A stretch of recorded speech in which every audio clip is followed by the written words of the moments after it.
the Georgia Republicans run more misleading attack ads against Raphael Warnock and John Ossoff.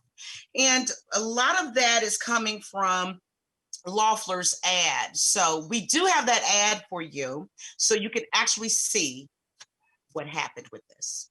I'm Kelly Loeffler. I approve this message. Somebody's got to open up the jails and let our children go. Police brutality and mass incarceration go hand in hand. We will always have police brutality as long as we are committed to mass incarceration. Mass incarceration is the beast. Raphael Warnock, dangerously radical. They should be sued, actually, because all of it was lies, lies, lies. And what it's talking about is that Warnock's comments were totally taken out of context. What he did is he had a conference at his church last year, and he was talking about, the marijuana, those that were incarcerated for that. Let's get our children out of the system. Let's get them out of prison. However, Kelly Loeffler, she turned it around, the campaign totally turned it around and said that, oh, he's talking about the general population of prisons. And that is not correct.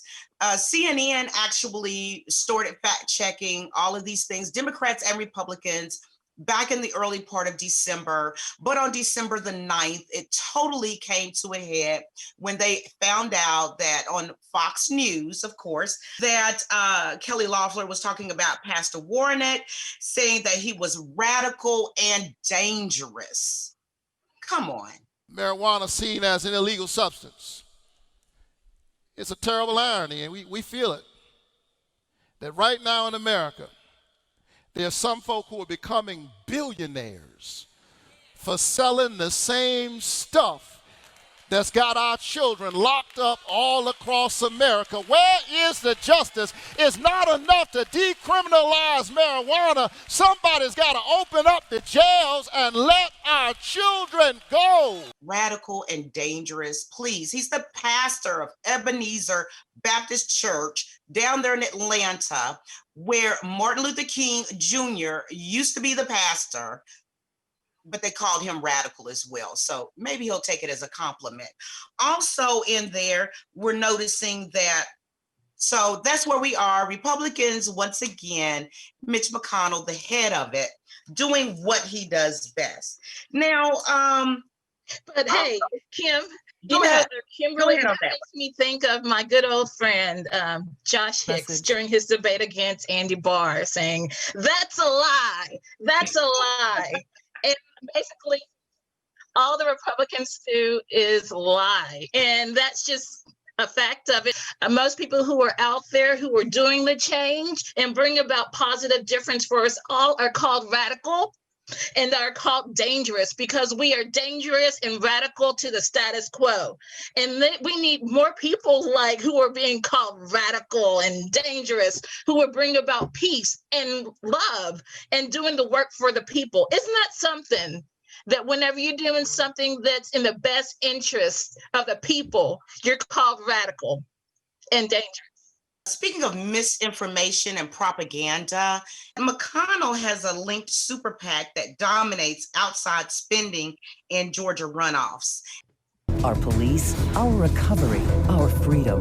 Radicals John Ossoff and Raphael Warnock are on their team. The liberal gang wants amnesty for illegals, expensive government-run healthcare, defunding police. These ads, as you can see, are blatant lies, disinformation, Islamophobic, all of these terrible things, intentionally attempting to enrage prospective voters into a misinformed frenzy. Will you take a look at that? Outside GOP groups have spent more than $30 million. $30 million to come up with this, to saturate Georgia with misinformation that claims there is some kind of authoritarian liberal conspiracy going on our police, on our recovery, on our freedoms, which is completely void of fact and context. McConnell has proven, once again, he is against recovery by letting the stimulus bill sit on his desk since May and before. We could have gotten this rectified a long time ago so that Georgians, Kentuckians, of course, I'm going to be really concerned about Kentuckians. We would not have been sitting on the edge, living on the edge, wondering what was going to be going on. And also the ad's baseless claims that Ossoff and Warnock are part of a radical gang are not only undemocratic, but it's a blatant spread of toxic misinformation that we need to be aware of. And it derails any real justice, law, or order. It just lets us know exactly where their fear is. They're doing fear mongering on a massive scale because why? They are fearful themselves. Because certain people are just more likely to believe the lies than to believe a fact. And fear wins. And the dog whistles that they use, thug, gang, when unfortunately, due to social conditioning, when you hear gang, certain people think of a certain thing, which is unfortunate. And that just tells you what that party is all about.